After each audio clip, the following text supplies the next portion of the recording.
Black money क्या होती है? कैसे इसको वाइट में कन्वर्ट कर दिया जाता है, जिसको हम मनी लॉन्ड्रिंग कहते हैं? और इंडिया में कौन सा एक्ट है जो इसको रोकता है?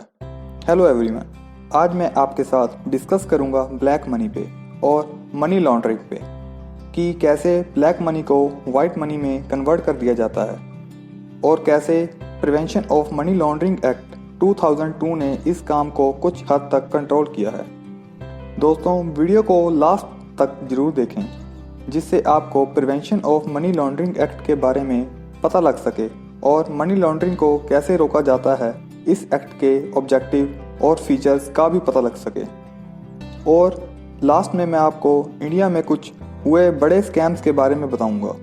शुरू करने से पहले दोस्तों, अगर आपने अभी तक हमारे चैनल को सब्सक्राइब नहीं किया तो ज़रूर करें और बेल आइकन दबाना ना भूलें, जिससे आपको मेरी आने वाली हर वीडियो की नोटिफिकेशन मिलती रहे। और हाँ दोस्तों, आप अब हमें ट्विटर और इंस्टाग्राम पर भी फॉलो कर सकते हैं, जिसका लिंक मैंने नीचे डिस्क्रिप्शन में दे दिया है। चलो दोस्तों, जल्दी से शुरू करते हैं। दोस्तों, मनी लॉन्ड्रिंग को जानने से पहले हमें ब्लैक मनी यानी काले धन के बारे में जानना जरूरी है। ब्लैक मनी उसको कहते हैं जो गलत तरीके से कमाई जाती है और या फिर जिसके ऊपर बनता टैक्स पे नहीं किया जाता। मींस गवर्नमेंट या इनकम टैक्स डिपार्टमेंट से वो इनकम छुपाई जाती है, चाहे वो किसी भी सोर्स से हो, उसे हम इलीगल इनकम ही कहेंगे। दोस्तों, उसके बाद वो ब्लैक मनी को वाइट मनी में कन्वर्ट करने के लिए काफ़ी तरीके अपनाए जाते हैं, जिसे मनी लॉन्ड्रिंग कहा जाता है। Means converting of black money into white money. आपको एग्जाम्पल के साथ समझाता हूँ। जैसे कि एक पर्सन ने किसी बड़े बिजनेसमैन से वसूली की और फिर आधी मनी को इनकम सोर्स दिखाकर उसका टैक्स पे कर दिया और बाकी बची हुई मनी को किसी भी तरीके से वाइट करने में लगा है। जैसे उसने कोई छोटी छोटी कंपनीज बना दी, उसमें कैपिटल के थ्रू या फिर लोन के थ्रू शो कर दिया या फिर बाहर देशों में डिपॉजिट करवा दिया जहां टैक्स काफ़ी कम है। तो यही सब चलता है ब्लैक मनी को वाइट में कन्वर्ट करने के लिए। पर दोस्तों, 2002 में इंडिया में prevention of money laundering act लाया गया। इस प्रॉब्लम से निकलने के लिए ये एक्ट कवर करता है बैंकिंग इंस्टीट्यूशंस को, सभी फाइनेंशियल इंस्टीट्यूशंस को और उन सभी इंटरमीडिएटर को जिनके थ्रू इलीगल मनी को लीगल बनाया जाता है। PMLA के अकॉर्डिंग इन सभी इंस्टीट्यूट्स को अपने क्लाइंट की प्रॉपर वेरिफिकेशन करना और ट्रांजैक्शन पर नज़र रखनी मैंडेटरी है। ज़्यादातर लोग ब्लैक मनी से प्रॉपर्टी को परचेज कर लेते हैं। यही इस एक्ट का एक मेन ऑब्जेक्टिव है कि उस टेंटेड प्रॉपर्टी और इलीगल ट्रांजैक्शन का पता लगाना और पर्टिकुलर प्रॉपर्टी को सीज करना। ये सब बात करता है सेक्शन 5 to 11 और डिप्टी डायरेक्टर से लोअर रैंक वाला ऑफिसर प्रॉपर्टी सीज नहीं कर सकता। और सेक्शन 11 के अकॉर्डिंग पावर दी गई है ऑफिसर्स को इंस्पेक्शन करनी और विटनेसेस को पेश करने के लिए। इस एक्ट के कुछ सेलिएंट फीचर्स भी हैं।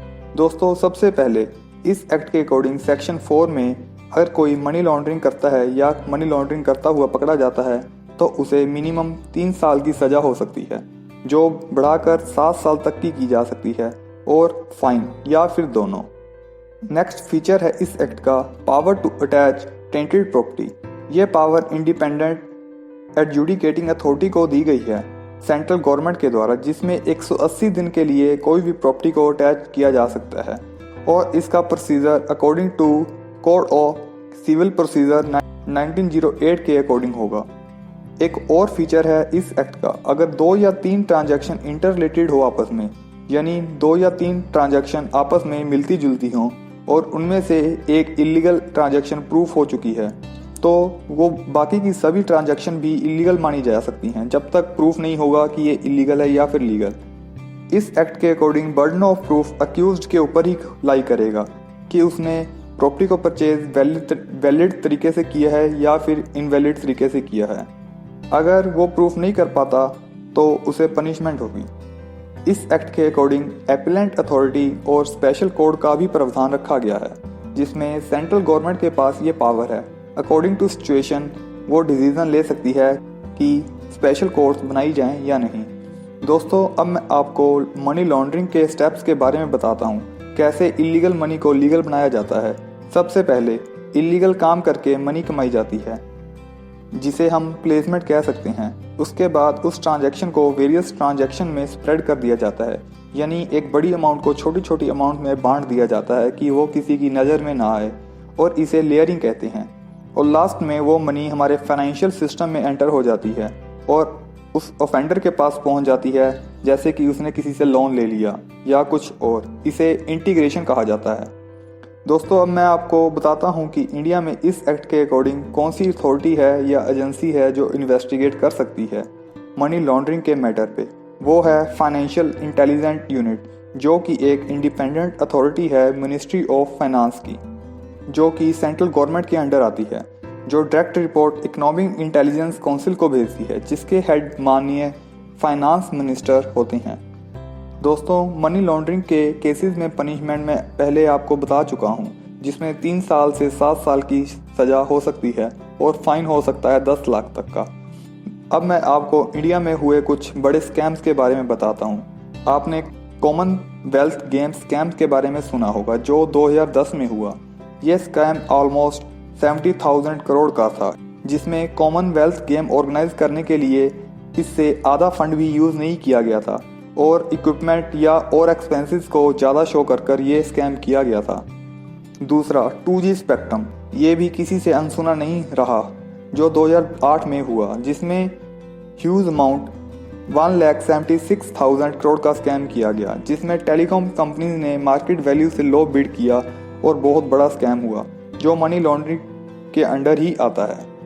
दोस्तों, यही सब है मनी लॉन्ड्रिंग के बारे में, कि कैसे ब्लैक मनी को वाइट में कन्वर्ट कर दिया जाता है, और इंडिया में prevention of money laundering act इस काम को रोकता है।